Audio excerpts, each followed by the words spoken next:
Yo, let's get this right. Okay. Magic, AI, coding, YC Startup School. Let's get into it. YC Startup School is amazing. I did a full review, but given the time constraints, I'm just gonna make a small review, and that's gonna be on the whole idea of how I use agents in my day-to-day life. I think after hearing talks from people like Jeff Dean and Boris, Jeff Dean being the chief scientist officer of Google and Boris being the head of Cloud Code, it's very clear that I'm aware of the tools that exist. I'm aware of their purpose. I'm aware of their capabilities to some extent, but I don't really do anything with them. I think the way I like to liken it to the analogy I like to use in my head is that at this stage of AI and coding, it's almost magic. It's like you can really say and do anything you want to do with the existing AI tools out there in the coding landscape. It may not work the first time, but you have a good base. And I think that's really magic in itself. It reminds me of watching like shows like Fairy Tale.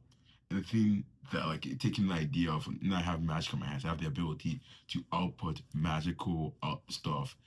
It's not a matter of like, okay, now how do you learn? How do you train yourself and do that? How do you build your muscle? How do you focus it, right? Because if you're just like throwing out magic out there, it's not going to be as strong. But if you can apply a focus, if you can apply skills, if you can learn what to do, what not to do, that's a whole different ball game, right? That's a whole different that's what makes you a level 1 magician versus a level 9, which I think is going out of place.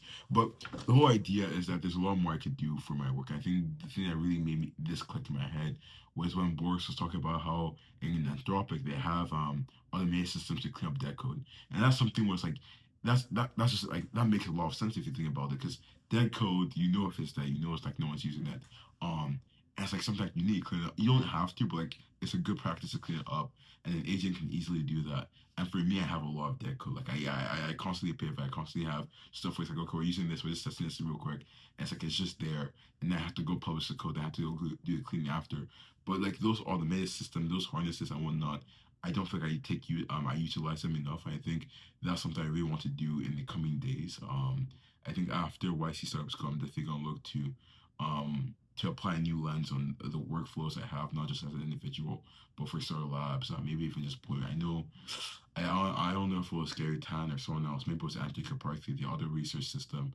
We're just like pulling in papers, maybe even just implementing papers, saying like, okay, what's relevant? Maybe like a weekly check of like what are the relevant papers that came out that affect our work, right? Or that we should be looking into stuff like that. Especially as an up and coming researcher, like someone who's building their own systems, I think it's a very ripe time to now reimagine what that may look like, right? 'Cause I don't have any fixed systems as of now, so really just using that as a blank canvas is something that's also to my advantage. Um, but yeah, I think I have magic, and it's really just a matter of learning how to use the magic and just doing cooler things. And as I say this magic analogy, I think it's really true. I can go up on the stage and debate anyone about it. But I think what excites me even more about this magic analogy is that since we have large language models which have really mastered the domain of text, uh, it gets me excited about world models that really would master when they master the domain of physics. That's a much harder problem, but when they do that, then that's like you have magic, and what does that magic look like, right? Um, so we'll see. We'll see. Besides that, though, I have nothing else to say. So have a great day.